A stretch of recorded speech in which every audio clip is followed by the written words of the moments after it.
This example right here, let's get the function f of x, which is e to the 2x, and evaluate it at, oh wait a minute, just e to the x, and evaluate it at 2. E to the second power, which is just e to the second power, so no need to use any decimals at all. Alright? And take the derivative. The derivative is the same, f prime e to the x, f prime evaluated at 2, e squared, the second derivative the same, e to the x, f double prime evaluated at 2, that's e squared, and let's do one more derivative, why not? Typically we go up to the third derivative or the fourth derivative when it comes to finding powers, Taylor or Maclaurin series. F triple prime at 2, e squared. Okay? Alright, so we have all the information that we need. However, careful when setting up the general Taylor series this time, because we're working on a function, or rather on a power series centered somewhere else than the origin. So f of x will be sigma n equals 0 to infinity. Well, the end derivative evaluated in this case at a, not at 0 like the previous examples, over n factorial times x minus a to the n power, which is equal to, for these particular numbers, sigma n equals 0 to infinity, same end derivative at 2 this time, over n factorial, and this is going to be x minus 2 to the n power. So we're going to expand the series about a equals to 2 or x equals to 2, doesn't matter. And well, so that's going to give us f of x equals f of 2 x minus 2 to the 0 power over 0 factorial plus f prime of 2 x minus 2 to the first power over 1 factorial plus f double prime of 2 x minus 2 to the second power over 2 factorial plus f triple prime evaluated at 2 x minus 2 to the third power. Notice the pattern again. The order of the derivative matches the power of the variable term and also matches the factorial in the denominator. So I don't think there's anything tricky about it. So all we have to do is replace these coefficients. In this case we call them Taylor coefficients because this is a Taylor series. So that's the e to the second, all of them are e to the second power, and that's going to be here, here, here, and here. Everything is pretty much done already. And again, don't compute the factorials because, well, on the one hand we won't be able to simplify anything, and also we need this factorial notation to come up with the series in sigma notation. So this will be f of x equals e squared.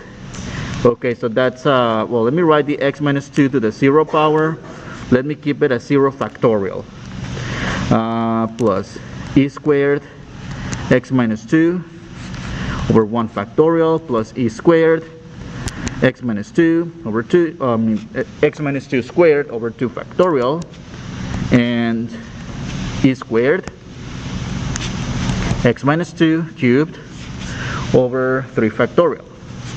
And by the way, plus dot dot dot to indicate that we're coming up with infinitely many terms, because they're not asking us only for the third degree polynomial, they're asking for a general power series. Well, so it's time to represent this using sigma notation. Sigma n equals 0 to infinity. Well, number one, notice what do we have in common? We have the e to the second power all the time. And well, of course, some x minus 2 to the n power over n factorial. And of course, this general rule will work for every single term. Well, that looks like a 6. Let me write it down as a 0. Alright, so that's one example of a power series representation for a function centered at another value. And well, essentially, this looks like e to the x, which is sigma n equals 0 to infinity x to the n over n factorial, which is what we got last time for e to the x and centered at the origin. X, basically that's the x minus 0 power. All right. However, well, so we want to find power series representations for functions that are not as simple as this function. Of course, I mean, let's look at the box below.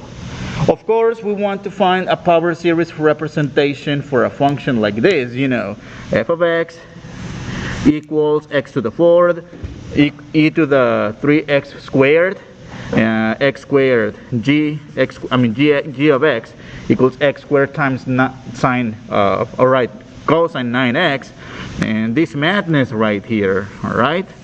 Well, just think about the amount of work we would need to find a power series using the definition we've been working on. I mean, evaluating the original function at 0 or at 5 or your favorite number, well, that's fine.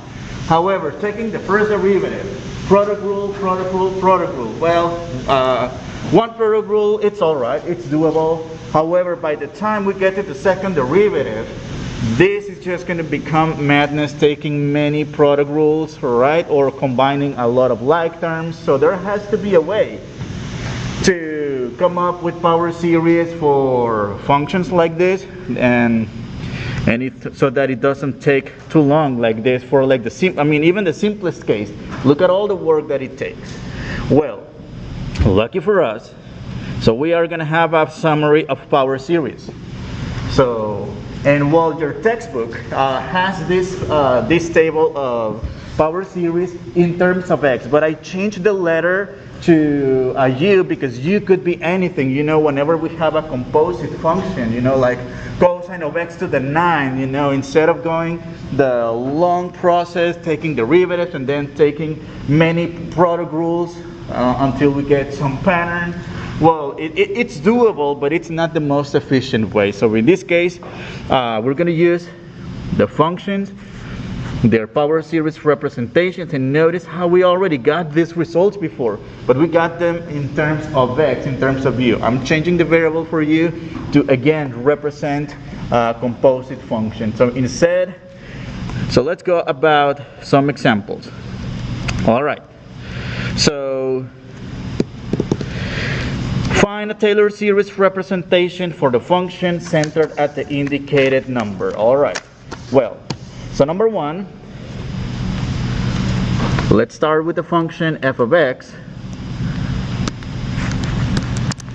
which is e to the 4x.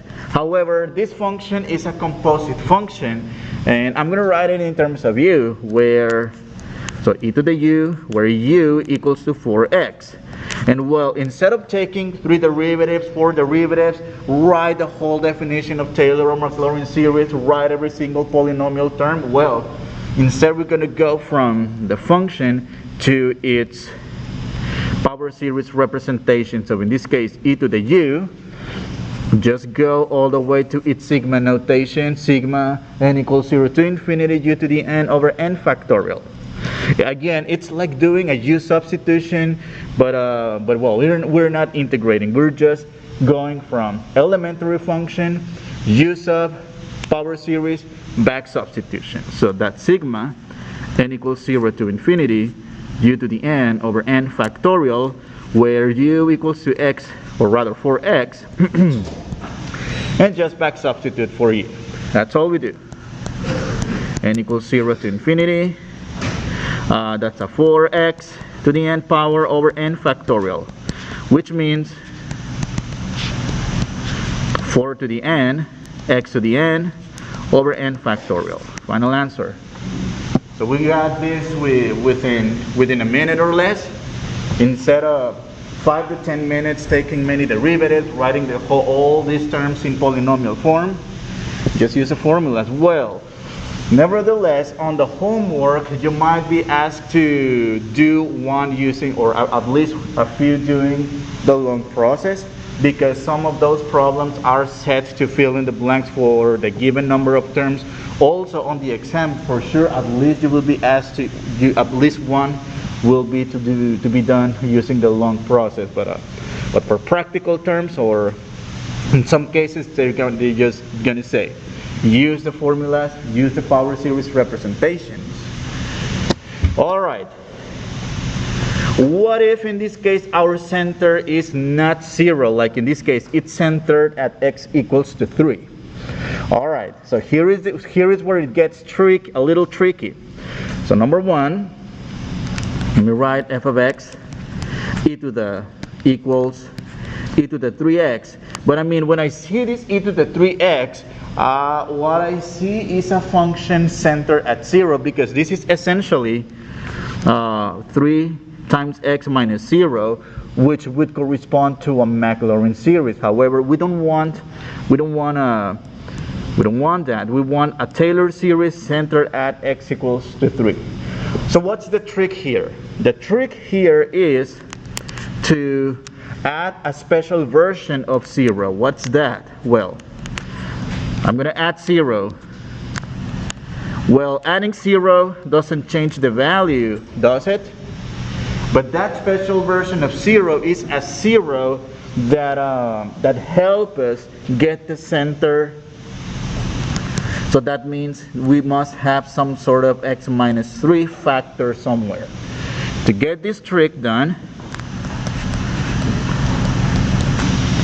so I'm going to subtract 3 and add 3. And I'm going to treat this like 2 factors. So this is what we're going to do. This is one factor. This is another factor. Distribute and distribute.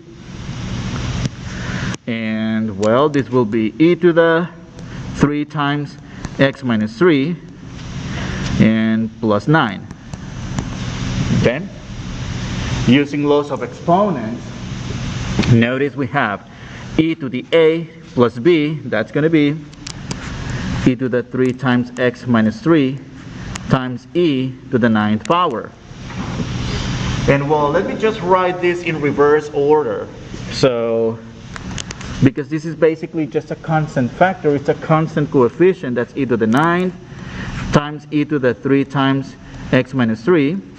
And well, so how about we write this as e to the u, where u equals to 3 times x minus 3.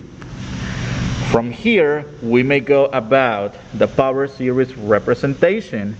So, in this case, this will be e to the 9th times, instead of e to the u, sigma n equals 0 to infinity, u to the n over n factorial, where u equals to 3 times x minus 3. Alright? And just back substitute for u. That's all. So, e to the 9th, sigma n equals 0 to infinity, back substitute 3, u minus 3, oh, not u, actually this is x, to the n power over n factorial. So we're essentially done with writing the series. However, we need to do a couple of things. Expand the power n over both factors here, and introduce this e to the 9 over here. And that's all. That'll pretty much do it. So that's going to be sigma n equals 0 to infinity, and that's e to the 9th, 3 to the n, x minus 3 to the n power over n factorial. Final answer. Well, this one still took a couple of minutes to go, but at least I think it's a lot better than going the long process of taking derivatives, 4 derivatives, 5 derivatives, writing a polynomial term, a sequence of polynomial terms or a series of polynomial terms, and then figure out a pattern. In this case, we don't have to figure out any pattern because we already did that. We already did that for the simpler functions, e to the x, sine x, cosine x, etc.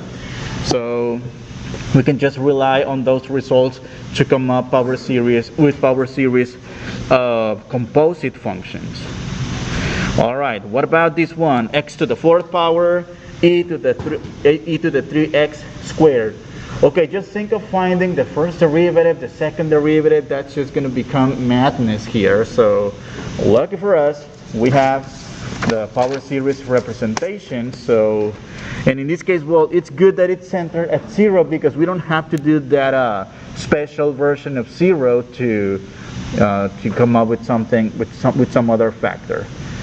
So in this case, we can go directly. F of x equals x to the 4th e to the 3x squared. Well, we can write this x to the 4th e to the u, where u equals to 3x squared, and then use the result of e to the u. Use the result of e to the u, which is, well, don't forget about this factor of x to the 4th.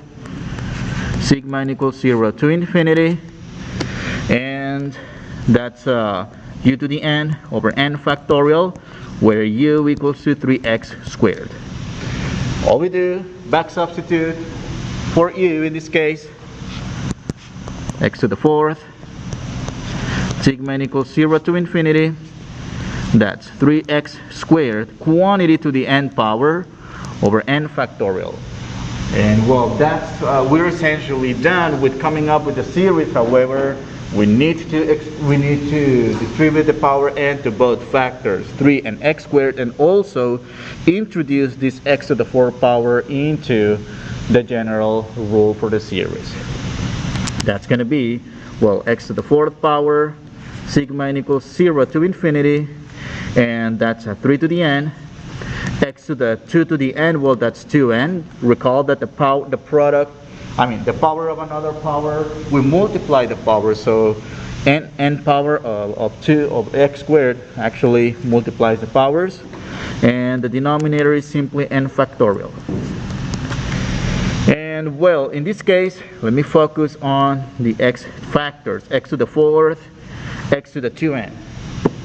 So in this case, using the product rule for laws of exponents, so because we have the same base and we're multiplying the base, we add the powers. N equals 0 to infinity, 3 to the n, x to the 2n plus 4. Alright, check this out. Imagine having to do the 4th derivative, the 5th derivative, and then having to figure out the pattern for the powers. So last time we discussed how to find how to relate the powers of the sine function and the cosine function based on the on their evenness or oddness. Recall that the sine function had the odd powers and the odd factorials in the denominator.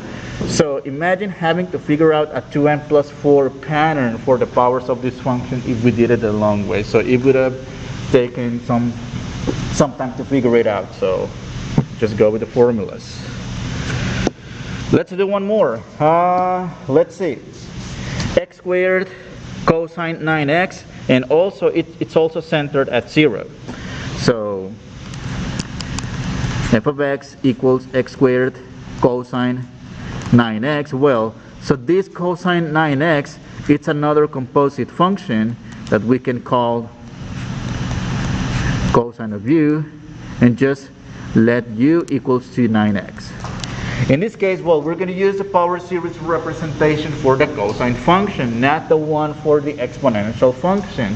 How do we go about it? Well, let's go back to the previous page and identify the power series representation for cosine, which is sigma n equals 0 to infinity, -1 to the n, u to the 2n over 2n factorial. So cosine is an even function. You will see even powers and even factorials, while the sine function, it's an odd function, and you will see odd powers and odd factorials, right? So let's just use that power series instead of doing all these derivatives, all these product rules. So that's x squared, sigma n equals 0 to infinity, and that's -1 to the n, x to the 2n, or rather u to the 2n, over n, or 2n, the whole thing factorial. Again, careful with these two factorial. Make sure this 2n factorial, the factorial affects both the 2 and the n, not just Recall that this is 2n factorial is not the same as 2n factorial. Just try it with some different values. You'll see that this is not equal. Well, I think it will be equal only for n equals to 0, right? But yes, it has to be the same for every single value of n. Just careful with that. And here, let u equals to 9x, and just back substitute. So back substituting to this, that's going to give us, well, x squared sigma n equals 0 to infinity, and that's a negative 1 to the n, 9x to the n power over 2n factorial. And well, let's, which one? Oh yes, to the 2n, thank you. 2n. Alright, so number 1, x, well, let me introduce the x at once. So that's going to be negative 1 to the n. That's the alternating factor, and then x squared, and then that's 9 to the 2n, x to the 2n over 2n factorial. Well, we can further simplify this because we have the same base x in this case, and we can use lots of exponents. And well, again, when the bases are multiplying, we can add the exponents. So that sigma n equals 0 to infinity, negative 1 to the n. Well, and also this 9 to the 2n power, well, because this is 9 to the second power, that can be rewritten as 81 to the n, x to the 2n plus 2. And the whole thing being divided by 2n factorial. A lot shorter than taking many derivatives, right? Well, for the next example, let's see what we have for the next one. Okay. There's some missing information here, and let me write it down. So this is going to be at x equals to 3, right? So centered at 3, so it matches the work that we have over here. And well, so no wonder, so I guess the factors that we have for the original function is going to give us a hint of how are we going to work this power series. All right, so let's get started with the power series. With the function rather. F of x equals x minus 3 to the 4th power ln of 1 plus x minus 3 to the 2nd power. And well, so we can identify the power series that we're going to use. So let's go back to the previous page. So something that involves a natural log function. Well, what do we have? ln of 1 plus u, where in our case that u is an x minus 3 to the 2nd power. So we're going to use this power series instead. We're not going to use the exponential one. We're not going to use the sine or cosine because this is a logarithmic function. So let's go ahead and use this one. And well,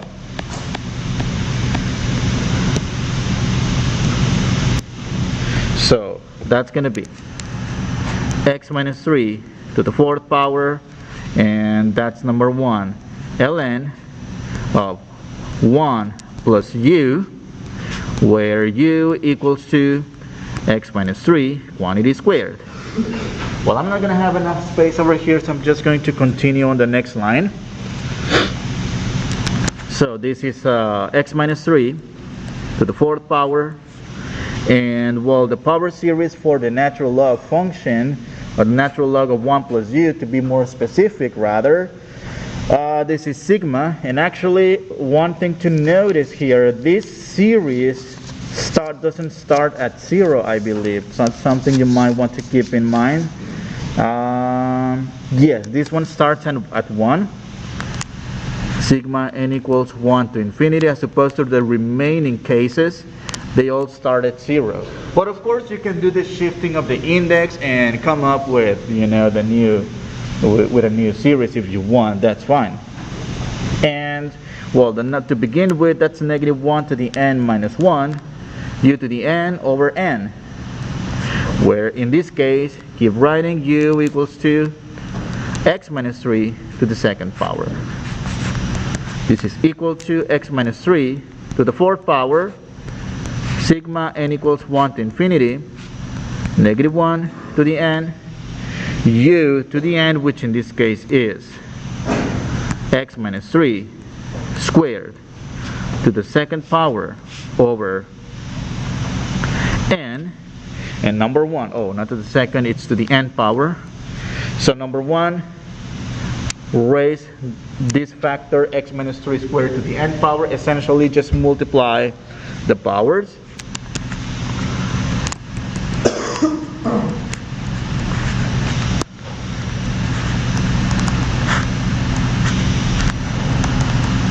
And that's x minus 3 to the 2n over n. And again, what do we have here? We have like factors, and they're both multiplying. What do we do with exponents? The usual, which is adding them.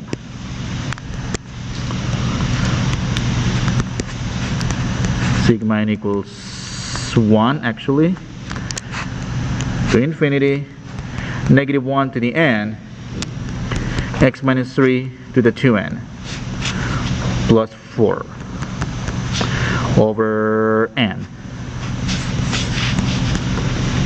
And again, I mean, just think about, well, in the first place, just going with the second derivative, I mean, the first derivative of this will be a product rule. And that product rule would involve differentiating a natural log, which ends up being a rational function. And then on top of that, do a mini chain rule.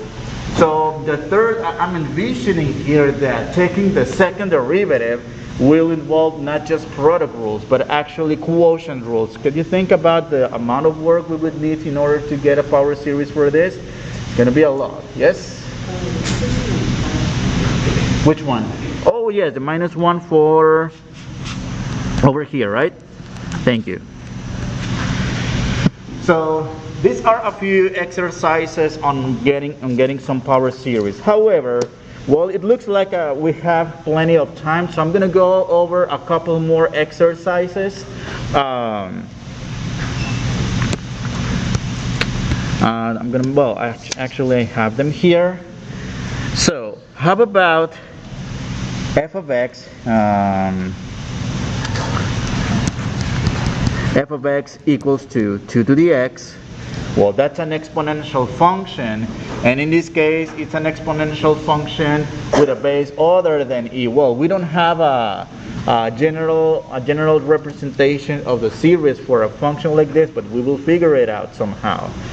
And I'm going to center this at a equals to pi. Let's do it at a equals to pi. All right. Well, first of all, we have a power series representation for the exponential function with a base e, that is a natural exponential function, not for another base. Well, so there's a couple of tricks that we need to do here. So you might want to recall something from pre-calculus, a couple of properties between exponentials and logarithms. The fact that e to the ln x and ln of e to the x, well, these two facts that actually, well, we use these two operations to solve exponentials and exponential equations and logarithmic equations, but they're also really the inverse relationships between the two functions, right? You know, e to the e cancels ln and ln cancels e when we have them like this. So we're going to use this as a starting point or as a trick to turn this exponential of base a into an exponential function of base e. So, and I'm going to use the first version. F of x equals e to the ln of 2 to the x power. All right, if we cancel e to the ln, that's going to take us back to e to the 2x. All right. And then we're going to use another property of logarithms. That property, whenever we have ln of a to the n, that's n ln of a. You know, the exponent becomes the coefficient, or backwards, the coefficient becomes the exponent. And in this case, I'm going to do this for the power x. So that jumps to the front as a coefficient. I'm going to do the same over here. So this is f of x e to the x ln of 2, which is the same as saying e to the ln of 2 times x, right? And let's see. You know what? To make this a lot simpler, let me just do it at 0, because I wanted to cover another example, another pretty cool example. So in this case, we can just go with e to the u, where u equals to ln of 2 times x. That's all it is. And this is sigma n equals 0 to infinity for the exponential function u to the n over n factorial, and that's going to be evaluated at u equals to ln of 2 x, and just back substitute. N equals 0 to infinity, actually bracket here, ln of 2 x to the n over n factorial.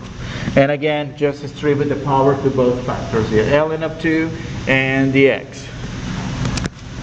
That's sigma n equals 0 to infinity. That's ln of 2 to the n, x to the n over n factorial. Right. And that's how we get a power series for an exponential function whose base is not e. In this case, it's something other than e. In this case, base 2. And of course, I mean, think about the general version of it. So, in general, f of x equals a to the x power, you know, any other base. You can just think of this result. That'll be sigma n equals 0 to infinity. Instead of ln of 2, how about ln of a to the n power x to the n over n factorial. And in this case, well, you might want to add this one to your summary of power series, and all we need to do is multiply by the natural log of whatever base of the exponent is, and then we'll raise that to the n power depending on the number of terms that we are requested to have. So there's another one I want to make up here. So f of x, and that's a very typical exam question. That's a very typical homework question. So I'm going to do 7 over 5 plus x. 7 over 5 plus x, and then in this case, centered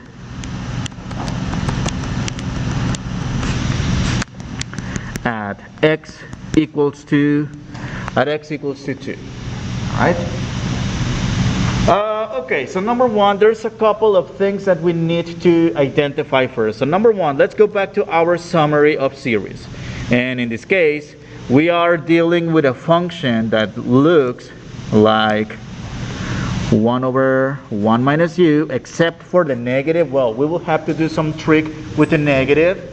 And well, all it's going to lead us to, it's going to be the general or the generalized version of the variable geometric series. However, it seems like we will have to do a few tricks before getting this done, because check this out.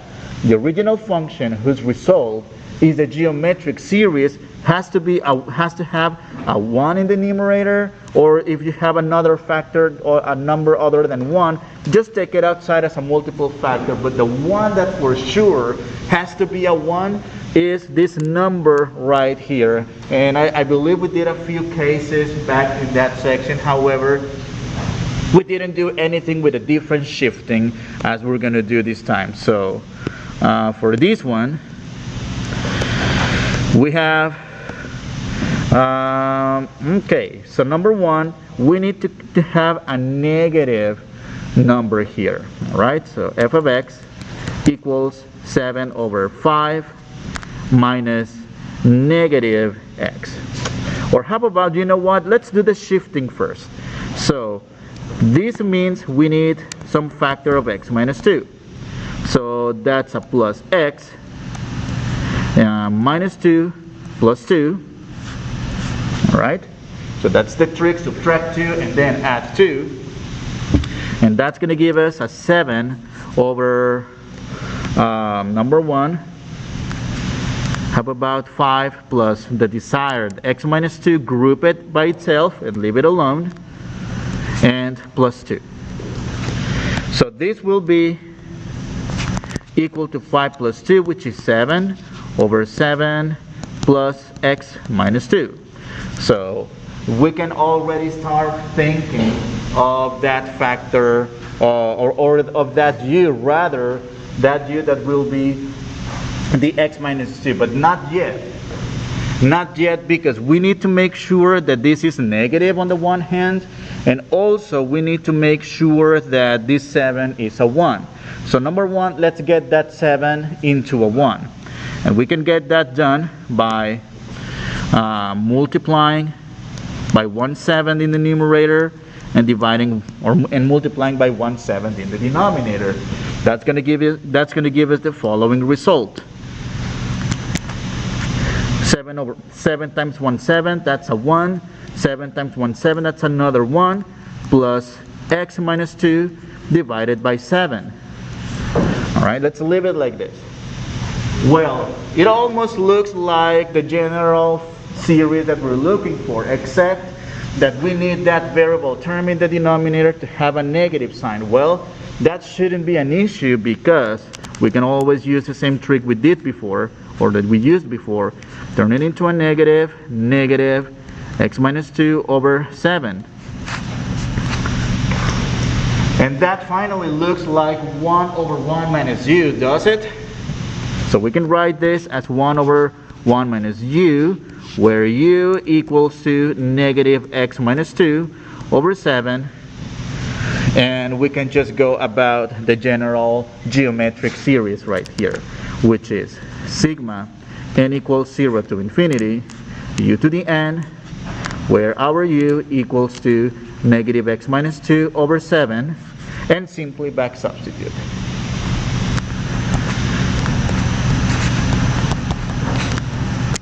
So that's negative x minus 2 over 7 to the n power. And what do we have? Careful with this negative. Recall that this negative will turn this into an alternating series. N equals 0 to infinity. Negative 1 to the n. X minus 2 to the n over 7 to the n. And again, you might want to look into an example like this on the exam. Alright, so just think about these little algebraic techniques or tricks that we have to do to turn this into a 1 and make sure this is a negative and it's also centered at the desired value. Alright?